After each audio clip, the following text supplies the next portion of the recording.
Welcome back to my YouTube channel. Make sure to like and subscribe to the channel for more interesting stories like these. Now, let's get into today's story video. My wife cheated on me and deceived the sh*t out of me, long read alert. I suppose I'll simply start with the account of my marriage, which lasted from 2020 to 2021. Please accept my apologies in advance if anything lacks coherence or seems unclear. 2020 was a difficult year for many people, and I simply happened to fall into an additional mistake of 2020, my hasty marriage to the person I trusted the most. On January 1st, 2020, I received a text from an old college first-year friend whom I hadn't seen in years. "Hello there, I'm missing you." And if I could alter one thing about 2020, it would be my enjoyment of her messages and bringing her into my life, which I worked so hard to create. I had a crush on her in college, but I never imagined us going serious. She's been in a number of failed relationships and seems to be the kind of person who doesn't want anything meaningful to do with anybody. YOLO. I'm aware of my blunder. I've been working full-time for 2 years after graduating from university, and I was raised with values such as structure, hard work for a reward, emotions, seriousness, devotion, and so on. I, too, have defects, since no one is flawless. Anyway, returning to the story. For the following several months, we would communicate constantly, and she would come over every other weekend, driving 4 hours just to be with me. We were really thrilled, and she was really pushing me to propose and be married as soon as possible.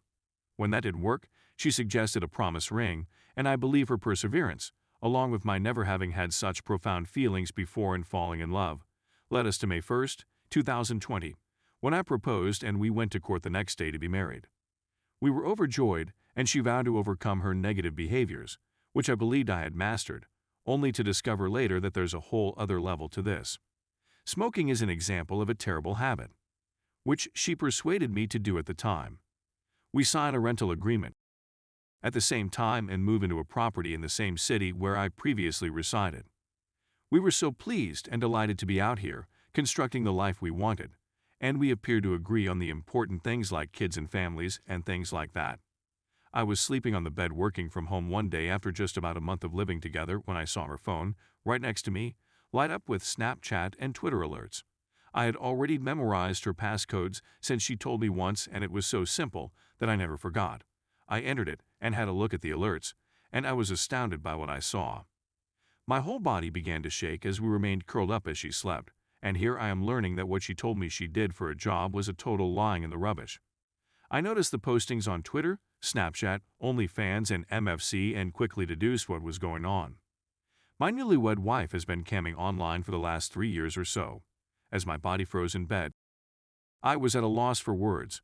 My trembling body gradually woke her up, and as soon as she did, she saw my pale complexion and lack of eye contact and asked, "What's wrong?" I remained silent. Once again, "What's the matter, babe? Are you all right?" "What do you do for a living?" I inquired. I carefully moved her phone towards her, displaying a highly explicit post of her selling her body on Twitter, and her response was surprising and completely ludicrous. "How do you think I earned all much money in such a short period of time while staying up all night?" Yes, she is extremely quick to blame her issues and lies on others. I realize some people are okay with camming and everything, but I just want to point out that it was quite evident that this was something that would permanently damage our relationship. The next minutes were her weeping on the bed and attempting to embrace and kiss me and tell me she's sorry and won't do it again, and she would quit and do everything for me and to make me happy, and that it's a soul-destroying job and so on. Yes, my stupid didn't see anything other than forgiveness, and we continued to work on our marriage. And, as they say, when trust is destroyed, everything is shattered. So I started checking her phone every now and then, and I discovered her surreptitiously camming clients, and FWB like her doctor, for example. And there we go, stupid again, forgiving again. I don't remember how many times I've forgiven her for lying and breaking such an important commitment to me at such a vulnerable time. But it had to be 2-3 times after May we eventually began seeing a marital counselor for a few months, and predictably, it was primarily assignments for her to work on her problems of how she wants to be wanted, loved by men, and so on. And let me just say that we had the best life and emotional journey together, during the good moments, of course. Our marriage seemed to be on the mend during the following several visits to the therapist. But ultimately, all hell broke loose, and I lost it. She resumes her psychiatrist on December 1st, swapping nudes and vacation plans for medicines and cash. I almost forgot to add that I have a very long record of all these exchanges in the form of text screenshots. That day, I couldn't sleep but feigned too. We were in the same bed, and as the light came up, I couldn't stand it any longer, so I went to my computer while she was still sleeping and printed the divorce documents, filled them out fairly given what she'd done, and woke her up with a simple, "I need you to sign this." She was so perplexed that I had to explain and tell her, "These are divorce papers. You don't deserve someone like me. I had enough lies. I can't trust you again, even if I wanted to. Save us both the head and heart aches and sign this." She bursts into tears and has a nervous breakdown, so I didn't get a signature that day. Her mother drove over, frightened after what had occurred, and I didn't precisely tell her what had happened, but kept it as a simple, "Our trust has been destroyed, and I can't trust her anymore. This is for the best." After a week of back and forth, she eventually consented to sign it, stating that she wanted us to remain friends.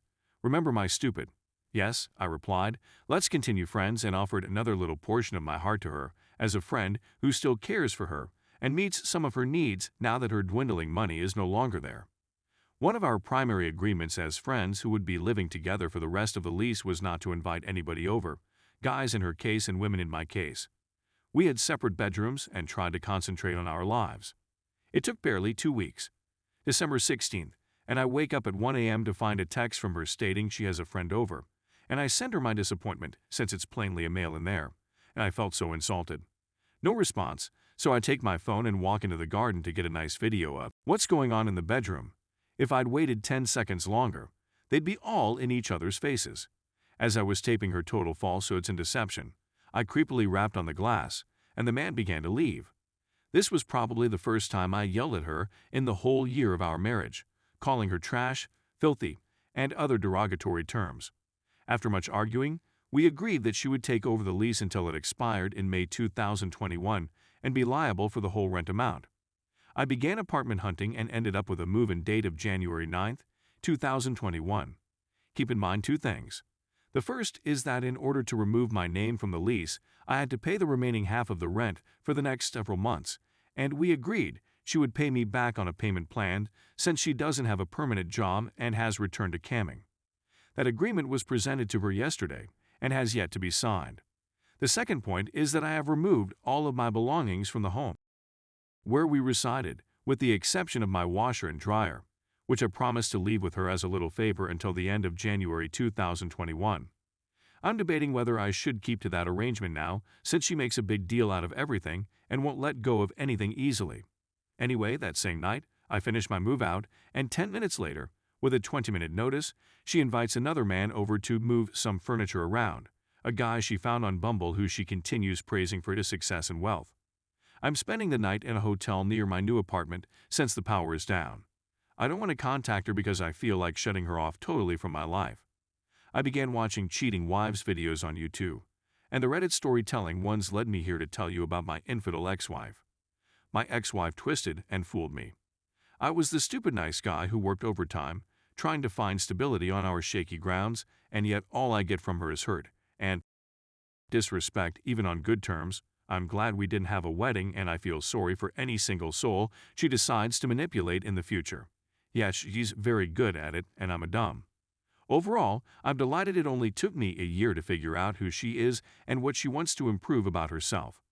I don't have any children, and all of her financial support, with the exception of some furnishings, came from my earnings and hard work, and I can let go of this person forever, even if she comes back on her knees with another "Hey, I miss you. I've learned a lot." You're all fantastic and excellent listeners to a not-so-great writer if you've made it this far. I'm hoping to grow better at it and post more updates as time goes on. But all I wanted to do was rant and let off some steams, since it's so simple for her to find a man and sleep with. But I'm still in shock and wondering who the F***ck I married, haha.